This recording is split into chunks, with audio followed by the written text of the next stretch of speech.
12 de octubre pasado se recordaba la puesta en vigencia de la ley que, digamos, dio pie al Ministerio de la Defensa Pública.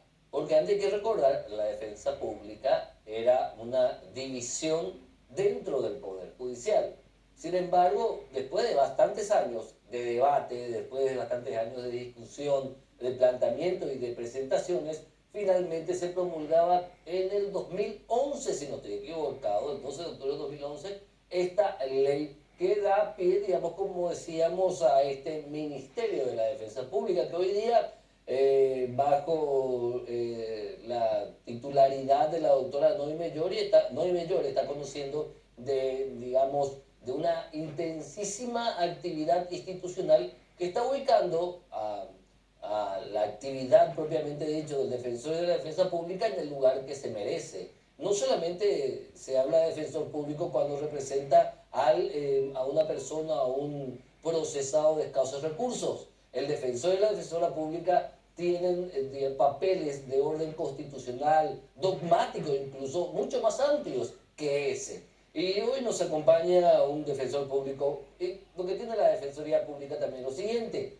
el 80% de los defensores y defensoras públicas tienen un promedio de edad no superior a los 35 años, son muy jóvenes, porque para muchos es el inicio en realidad de la carrera judicial. Nos acompaña hoy Martín Muñoz. ¿Cómo estás, Martín? Bienvenido a este portal con nosotros. Muy buenas noches, mi querido Héctor, un placer estar aquí y bueno, compartir con tu gran teleaudiencia. Queríamos ver, a ver, a qué defensor público podríamos invitar sobre el Día del Defensor, el Día de la Defensa, porque el Ministerio de la Defensa Pública, digamos, concordamos en traerte un poco, en convocarte un poco a vos. Sí, con un placer, por supuesto. Hoy día, a ver, se ve a la defensa pública, antes se veía, no sé ahora, la defensa pública simplemente como un trampolín, se lo veía, como un trampolín para acceder, por ejemplo, a cargos superiores. Por eso, recién egresados prácticamente acceden a esos cargos dentro del Ministerio de Defensa Pública. ¿Esa sensación es realmente así o fue así y ha cambiado ahora, Martín? Sí, interesante tu pregunta, Héctor, y eso hace mucho a lo que era la realidad de la Defensoría Pública, que como bien vos sabrás, es una institución ya que existe de la época colonial. Existían dos defensores generales, uno era para los menores, como se denominaba en aquel entonces, y otro para las divisiones o para los pueblos o originarios, como se lo denominan. Claro. Sin embargo, esto fue avanzando y de alguna forma con la ley orgánica de los tribunales de inicio del siglo pasado y con el actual Código de Organización Judicial, los defensores públicos integrábamos todavía parte, o como se llama más fácilmente, un apéndice de la Corte Suprema de Justicia. Sin embargo, esta realidad, como bien ya la adelantaste, ha sido superada en el sentido de que hoy ya desde el punto de vista de la independencia hemos logrado de alguna forma desvincularnos de las cabezas del Poder Judicial, del Poder Judicial en sí, y hoy es una institución que está buscando, y de hecho lo está logrando, consolidarse en cuanto a su autonomía.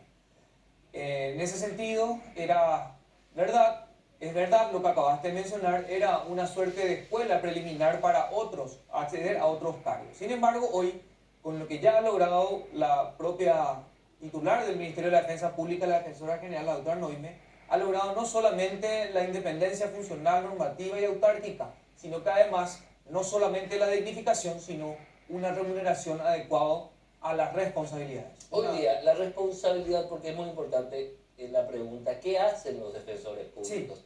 Hoy día, ¿qué hace el defensor Sí, público? el defensor público es un profesional abogado, jurídicamente se lo podría encuadrar en un funcionario calificado porque debe, al igual que los señores fiscales y al igual que los jueces, estar ternados, concursar propiamente ante el Consejo y ser designados o confirmados en su oportunidad por la propia Corte Suprema de Justicia. En ese sentido, nuestra función es litigar. Somos una milicia que lucha por la justicia, Héctor, y en ese sentido litigamos ante los distintos fueros, no solamente en lo penal o en la niñez, que es lo que de alguna manera genera mayor demanda a nivel social, sino que también intervenimos en procesos laborales, contenciosos administrativos, inclusive también esa figura, Martín, esa figura del defensor público que va con su carpetita a los penales para entrevistarse con los presos más pobres, sigue siendo esa la figura marcante, la figura única. Hoy día el defensor público puede acceder a otro tipo de tareas en cuanto a la norma, en cuanto a la ley. Sí. Bueno, de alguna forma, desde el punto de vista del patrimonio de nuestros representados, esa situación es irrelevante. Es decir, no interesa, no es un dato fundamental para ejercer la representación. Tan solo vale el que no designe un abogado particular y solicite el servicio o la representación de un defensor público, en cualquiera de los estamentos.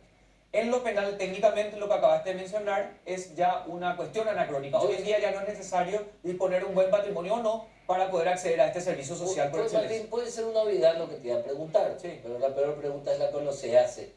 Esta cuestión que tiene que ver con el nombre en sí.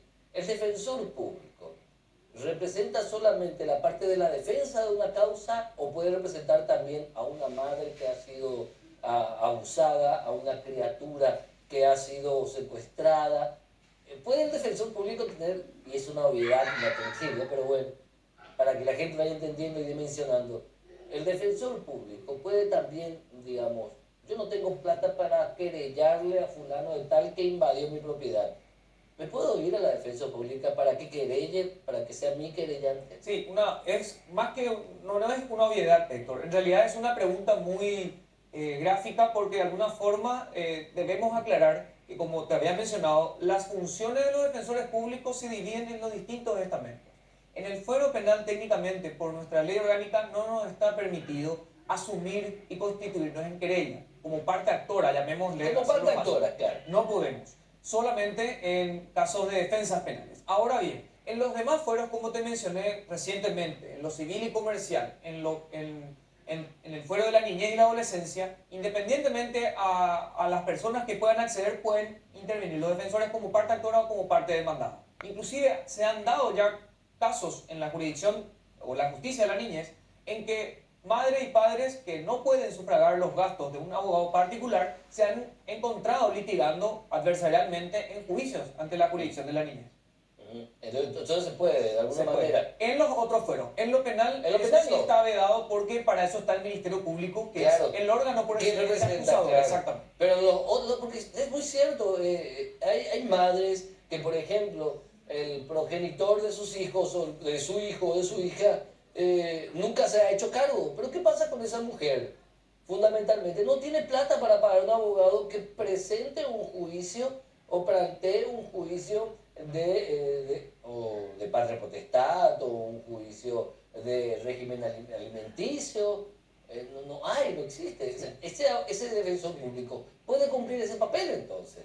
Sí, por darte un ejemplo, en lo que vos mencionaste como obviedad, que no es tanto así. En la República Argentina, en la ciudad autónoma de Buenos Aires, el Ministerio Público de la Defensa, así se llama allá, contrata profesionalmente abogados que puedan asumir querellas. Yo no sabía. Pero para eso tiene que estar respaldado normativamente y, por supuesto, lo más importante, Presupuestariamente. En este caso, en nuestro caso, tiene que haber necesaria, forzosamente, una reforma legal para que se pueda lograr. En lo penal. En lo penal. En lo penal. Por la niñez En la niñez ya están activos y de hecho son excelentes profesionales en la niñez y la que adolescencia. que representan. O sea, tanto parte actora como parte demandada. la señora que está viendo el programa hoy, el señor que está viendo el programa hoy, la señora fundamentalmente, madre, familia soltera. Sí. Ella mañana, lunes, puede irse al Ministerio de Defensa Pública y decir: Quiero los alimentos. Quiero demandar, Sí. quiero demandar al padre de mis hijos. Sí, sin ningún venir. También medidas de protección cautelar, también se puede recurrir al abogado, al defensor público. Sí. ¿Te das cuenta que hay? En lo penal estamos de acuerdo, porque está el Ministerio Público que representa a la sociedad, ¿verdad? Ya está. Pero en los otros fueros digamos, no es muy usual que se conozca que el defensor público puede ejercer esa representación. Sí. Que gente que no tiene de repente para costear un abogado. Lo que ocurre en la jurisdicción de la niñez es que hay dos tipos concretos de litigantes, Sí. llamémosle, en la jurisdicción de la niñez. El que proviene originariamente de lo que es el ombudsman o el defensor Sí. del pueblo, es muy similar porque puede aplicar medidas cautelares, Sí. recibe denuncias, litiga, representa exclusivamente al niño, conforme al Código de la Niñez. Pero sin embargo hay otro defensor que es el defensor civil ante la jurisdicción de la niñez, que representa a los mayores de edad siempre que ellos prueben que no están en condiciones económicas de poder pagarse Sí. un abogado particular. que suele ser muy mezclada esa figura. Y es lo que genera muchas confusiones también en el proceso. Vos, Martín, sos defensor público ¿de qué fuero? Yo estoy desde el 2008 como defensor público en el fuero penal, pero soy ya un antiguo funcionario, ya tengo 18 años en la función pública. Sí, o sea, desde practicante estuve mucho tiempo y por eso me trae muchos buenos recuerdos, sobre todo por mi jefa, la doctora María Eugenia Allen, quien era la jueza donde yo trabajaba como actuario, que estuve invitada ella aquí, y trabajamos durante bastante tiempo como actuario, cuando eso era secretario actual. Bueno, estamos en compañía de Martín Muñoz, quien es defensor público del ámbito penal. Vamos a hablar de la grave situación que se presenta hoy día en nuestras cárceles con el doctor Martín Muñoz, desde el punto de vista de la defensa pública. La necesidad, desde el punto de vista de un defensor público, de cambiar un poco la situación en las cárceles de nuestro país. A la vuelta del corte. Excelente tema.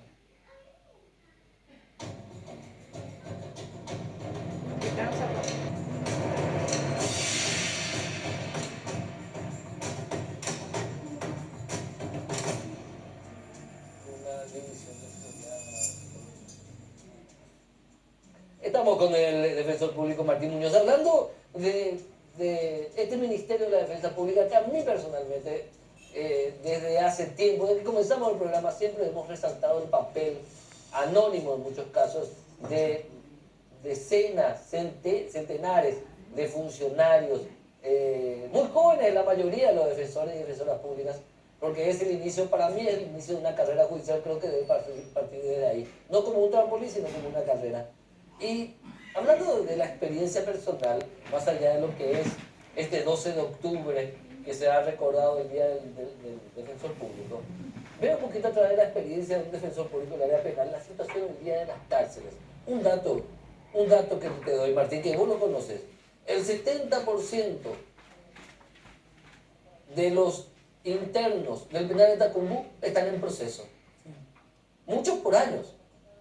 El 89% de las internas del penal del Buen Pastor están presas en proceso, y ese mismo porcentaje, prácticamente la totalidad de ese mismo porcentaje, por casos que tienen que ver con microtráfico o tráfico de drogas.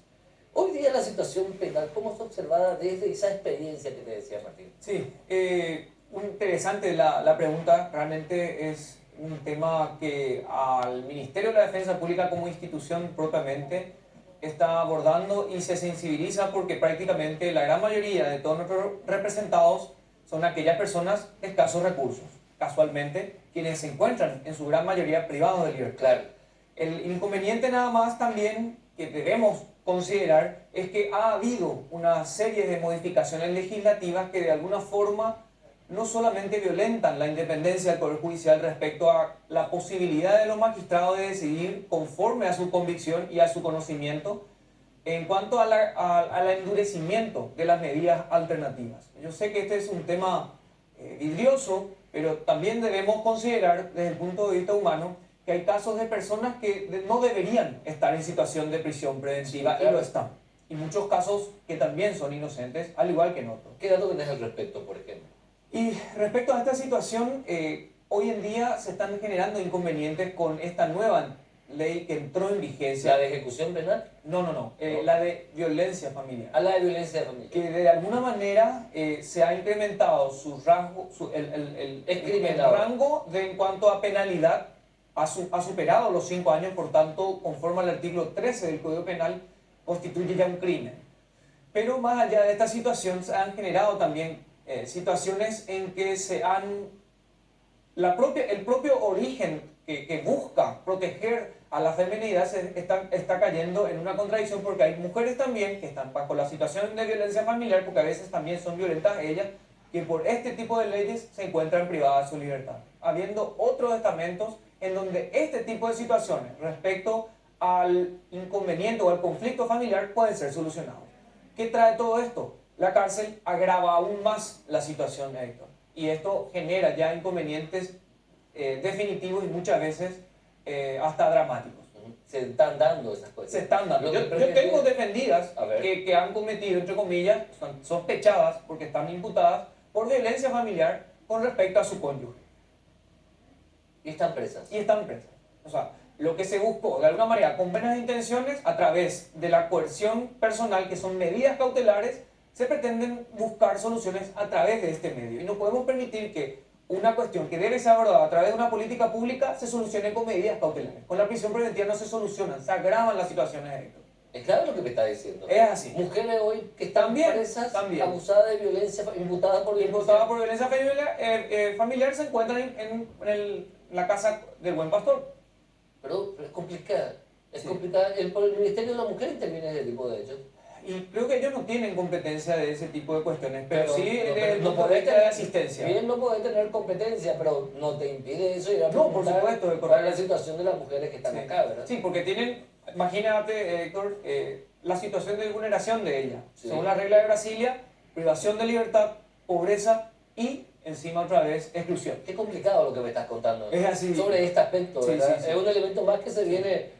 Porque muchas veces también la denuncia sobre violencia intrafamiliar, no muchas veces, en algunas veces son parte de una dinámica que no corresponde en sí a un hecho de abuso, o de cualquier tipo de abuso, sino a una cuestión de una pelea del momento, donde hay discusión, perfecto, pero ya eso se toma, digamos, como algo válido, valedero, y crea esa prisión. Sí, y ese es un punto muy interesante desde el punto de vista de la tipicidad de este hecho punible, Héctor, porque la violencia no es necesariamente la única, la física. También en el tipo penal, que hoy está actualizado, es la violencia psicológica o emocional, como también se la conoce en doctrina. Y también esa lleva y también está encuadrada en la tipicidad. El problema de esta legislación actual que modificó, entró ahora, el 27 de diciembre, con la era Cartes, es que... aparte de no establecerse con criterios restrictivos, como debería ser una ley penal, amplía como un acordeón en el sentido de que se establece en el ámbito familiar o no,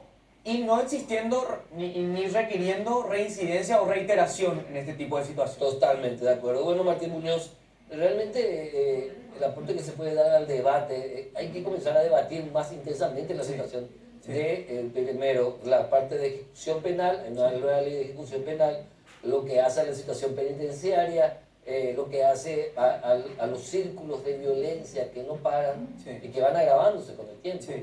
Y como defensor público es mi deber social, y ante la propia sociedad, la cual no debemos, porque a eso nos debemos, a nuestro pueblo paraguayo, es un deber mío, por conciencia, manifestar y exponer y debatir este tipo de situaciones, porque realmente hacen y sobre todo vulnera a las personas más pobres económicamente. Martín, no que veo, pero después estás como candidato a presidente de la Asociación de Defensores Públicos del Paraguay. Sí. ¿Quién es la otra precandidata? Vos no viniste por este tema, pero dame el nombre de la otra candidata. Sí, Victoria Noguera. Victoria Noguera, ¿defensora pública? Defensora pública de Lambaré. De Lambaré. ¿Vos sos defensor público? De Asunción. De Asunción. Sí. Bueno, hay elecciones dentro de las elecciones. El 30 de octubre. 30 de octubre. Y voy a ser presidente. Bueno, pero eso ya no hacía falta. Le voy a tener que decir a la doctora... Y no me aguantaste, pues ya no, le voy a tener que decir a la doctora Noguera que vea. ¿Cómo se llama la doctora? Victoria Noguera. Victoria Noguera. Por favor, el derecho no... Ya me pusiste nombre también. Bueno, hablando de otros temas, doctor Martín Muñoz, muchísimas gracias por un placer como siempre y espero estar, por supuesto, de vuelta de aquí. Es siempre un gusto. Héctor, gracias. Y lo válido decir también la doctora Noguera que también plantea su candidatura en la Asociación de Defensores Públicos del Paraguay. Bueno, gracias por haber estado con nosotros en una edición más de Causa Justa. Nos volvemos a encontrar el próximo domingo como en este encuentro que ya va a su año número 8. Año número 8 ya, va rumbo firme al año número 8. Un buen año, buen año. Gracias, como siempre, gracias por habernos acompañado. Próximo domingo, a la vuelta del corte, Caro Cruz.